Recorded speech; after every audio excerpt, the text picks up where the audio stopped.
वो मुखालिफिन के साथ खुल्लम खुल्ला मिले हुए हैं। दरवाज़ा तोड़ के पुलिस आई है अंदर, उन्होंने बहुत तोड़ फोड़ की है, बदतमीज़ी की है और उसको उठा के ले गई है। अब देखें कि एक चौथे ज़िले से आप बच्चा उठा के ला रहे हैं, ये कोई इंसाफ है? इकलौता बच्चा, माँ का कलेजा आप निकाल के ले जाएंगे तो क्या वो बर्दाश्त कर पाएगी? उधर से बीमार माँ को स्ट्रेचर पे डाल के या व्हील चेयर पे डाल के मैं इधर उधर लेके भाग रही हूँ, उधर से अदालतों में भाग रही हूँ, एक इकलौती बहन। अस्सलाम वालेकुम नाज़रीन, मैं हूं एडी मलिक और तांदलियांवाला में थाना सदर के अंदर आकर मुखालफिन ने अपने मुलज़म मुखालफिन को गोलियां मारकर मौत के घाट उतार दिया।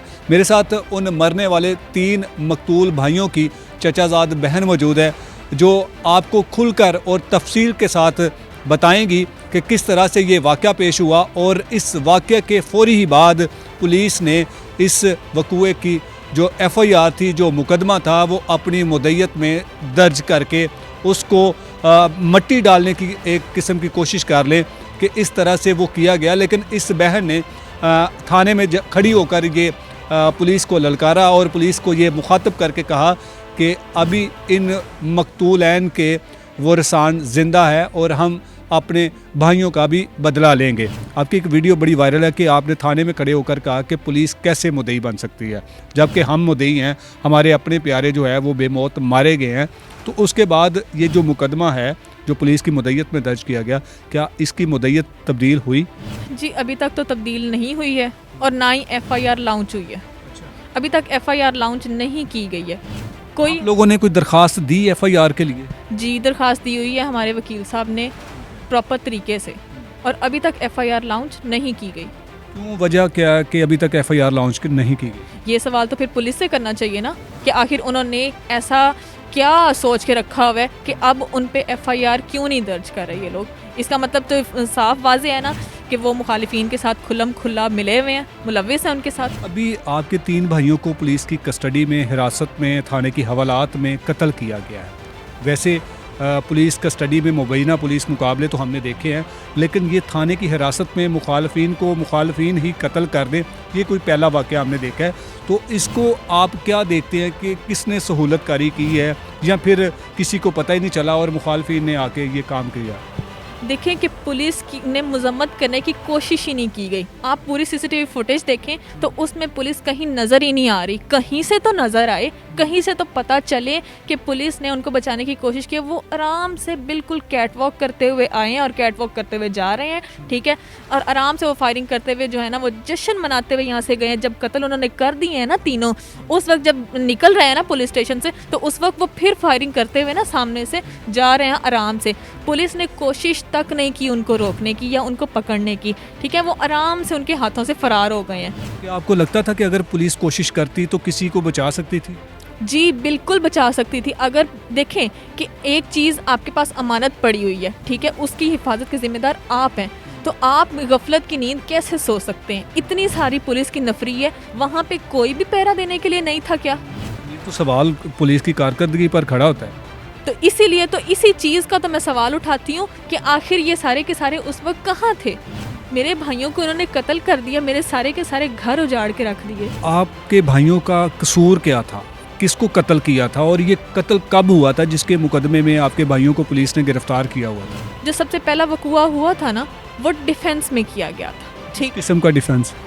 मुखालिफ पार्टी ने जब हम पे अटैक किए, वो लोग खुद आए हमसे अटैक करने के लिए, ठीक है, एक ज़बानी कलामी लड़ाई के लिए उन लोगों ने क्या किया, फायरिंग स्टार्ट की है। जब हमने अपने डिफेंस में फायरिंग की है तो उनका एक जो है ना मौके पे मर गया, और फिर जो दूसरा था वो जो है ना कुछ दिन बाद जब हॉस्पिटल से डिस्चार्ज होके आया है तो घर में उसकी डेथ हो गई है, ठीक है, उसका भी कत्ल इन्होंने हमारे ज़िम्मे डाल दिया। वो बेटे के सदमे में जो है ना वो इस दुनिया से चला गया था। लड़ाई का आगाज़ किस वजह से हुआ था? कोई ख़ानदानी को दुश्मनी थी, कोई ज़मीन का कोई तनाज़ा था, या फिर क्या वजह थी जिस वजह से ये इतना बड़ा कत्लों का सिलसिला चलता गया? आपके भी पहले कत्ल हुए, आपके मुखालफों के भी कत्ल हुए और फिर दोबारा से आपके 3 भाई कत्ल हो गए। बस वो एक जो है ना ट्यूबवेल के जो कनेक्शन की बात थी कि वो लोग कनेक्शन चाहते थे हमसे, ठीक है, कि हमने अपने लिए अपनी सहूलत के लिए एक ट्रांसफार्मर लगाया है। उस ट्रांसफार्मर से उनको एक कनेक्शन चाहिए था जो कि हमने नहीं दिया, कि नहीं हम नहीं देंगे, आप अपना ट्रांसफार्मर लगवाएं, ठीक है।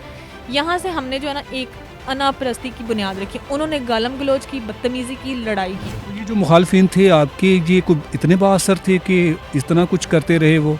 हमें पता ही नहीं था कि वो हम पे फायरिंग कर सकते हैं, ठीक है। ज़बानी कलामी लड़ाई थी, हमने माना कि ठीक है ज़बानी कलामी है, यहीं पे ख़त्म हो जाएगी, ठीक है। हम सुलह के लिए भी तैयार थे, लेकिन इन लोगों ने, हम सुलह के लिए कुरान पाक लेके गई बेटियां एक घर में आपके आ रही हैं सुलह के लिए, उसके बावजूद आप उठ के जो है ना फायरिंग कर दें, अंधाधुंध फायरिंग कर दें। औरतों ने भी नहीं छोड़ा, मर्दों ने भी नहीं छोड़ा।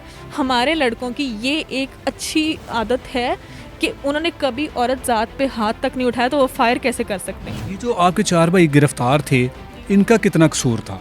इनका ज़्यादा कोई कसूर नहीं था, इनके फायर इधर उधर दीवारों पे लगे, उन लोगों को ज़रा भी कोई फायर टच होके भी नहीं गुजरा, ठीक है।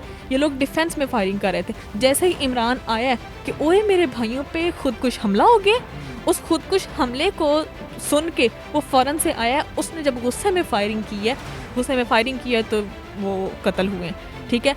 वो कत्ल सिर्फ और सिर्फ इमरान ने किए थे, बाकियों को इन्होंने फिर बेकसूर पकड़ा था, लेकिन उन्होंने फिर भी जेल में अपनी सज़ा काटी।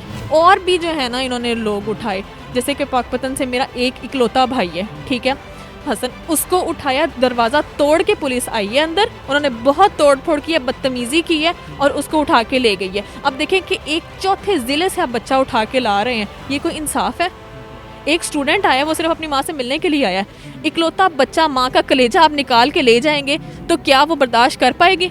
उधर से बीमार माँ को स्ट्रेचर पे डाल के या व्हील चेयर पे डाल के मैं इधर उधर लेके भाग रही हूँ, उधर से अदालतों में भाग रही हूँ, एक इकलौती बहन अपने भाइयों को बचाने के लिए। जी।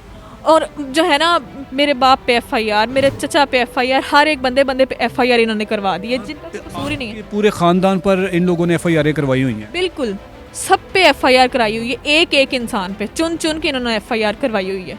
आपके इन तीनों भाइयों के कातिल तो फरार हो चुके हैं, तो आपको लगता है कि पुलिस जो बाकी आपके रिश्तेदार हैं, जो आपके अहले खाना है, उनको तहफ़्फ़ुज़ देगी? हसन तो बिल्कुल ही इकलौता बच्चा है हमारा, ठीक है, उसको भी नहीं खो सकते हम किसी सूरत भी। और जो बाकी मेरे भाई हैं जो इस वक्त बाहर हैं, मेरे बाबा हैं, मेरे चचा हैं, उनको तो कम अज़ कम आप प्रोटेक्ट कर सकते ना, ताकि वो तो हमारे सरों पे सलामत रहें। ये किस किस्म का इंसाफ है कि मुजरिम सरेआम दंदनाते फिर रहे हैं और पुलिस जो है ना वो अपनी कार्रवाई करके उनको अरेस्ट ही नहीं कर पा रही है। अब इस वाक़े के बाद पुलिस के आला अफसरान भी यकीनन आपके पास आए होंगे, उनका क्या कहना है कि आपको इंसाफ मिलेगा? उन्होंने डीएसपी साहब इरफान साहब ने मुझसे बात की थी, उन्होंने मुझे कहा था कि हम आपके साथ हैं, लेकिन अब तक सिवाय ये थोड़ी सी पुलिस की जो नफरी आपको घर के इर्द गिर्द दिख रही है, जो पिकनिक मना रही है यहाँ पे, उसके अलावा उन्होंने मुझे कुछ भी किसी किस्म की जो है ना वो फैसिलिटी नहीं दी, किसी तरह से भी उन्होंने फैसिलिटेट नहीं किया है मुझे। देखें कि ना तो एफआईआर अभी तक हुई है। एफआईआर दर्ज करने में पुलिस इतनी लापरवाही या इतनी वो क्यों कर रही है, लेट क्यों कर रही है, डिले क्यों कर रही है? क्योंकि वो जानते हैं कि आप जो है ना वो हमने जितना पैसा खा लिया है उसको हजम भी तो करना है ना। एफआईआर में आप किसी पुलिस अफसर का भी जिक्र कर रहे हैं? नहीं, मैं किसी पुलिस अफसर को फिर भी नहीं कोई भी ब्लेम कर रही हूँ, लेकिन मैं सिर्फ और सिर्फ ये कह रही हूँ जो असल मुजरिम है, असल कातिल है, उनको सज़ा दिलवाएं। पुलिस क्या कहती थी कि ये किस तरह से वाक़या हुआ? जो पुलिस की तरफ से बताया जा रहा है कि जी मुलजमान ने दीवारें फैलांगी थी, या वो दीवारें फैलांग कर आए थे, या फिर ये बिल्कुल झूठ है, बिल्कुल झूठ है, ऐसा बिल्कुल भी नहीं हुआ है। आप उनकी देखें, अगर डेड बॉडीज़ की तस्वीरें आप देखें तो बिल्कुल पास से फायर हुए हैं, ठीक है, जैसे कि उन्होंने दरवाज़ा खोल के खुद दिया हो या उन्होंने लॉक तोड़ा या व्हाटएवर, लेकिन उनके बिल्कुल पास से फायर हुए हैं। पास से फायर का मतलब ये होता है कि अंदर घुस के हवालात के इन्होंने फायर किए हैं। मेरी बहन, आखिर में क्या मुतालबा है?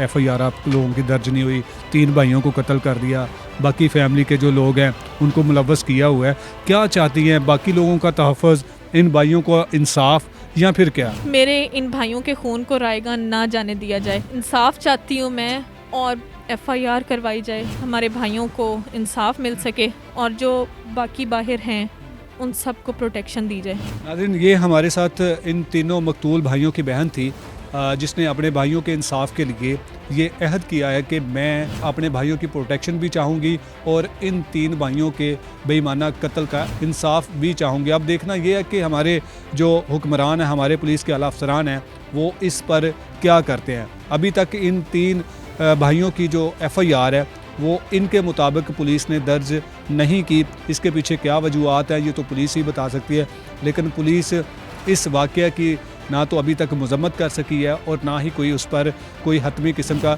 जो है वो बयान जारी कर सकी है। अब देखना ये है कि पुलिस कब इन मुल्ज़मान को गिरफ़्तार करती है और इनको इबरत का निशान बनाती है। इजाज़त चाहूँगा, अल्लाह ने के बाद।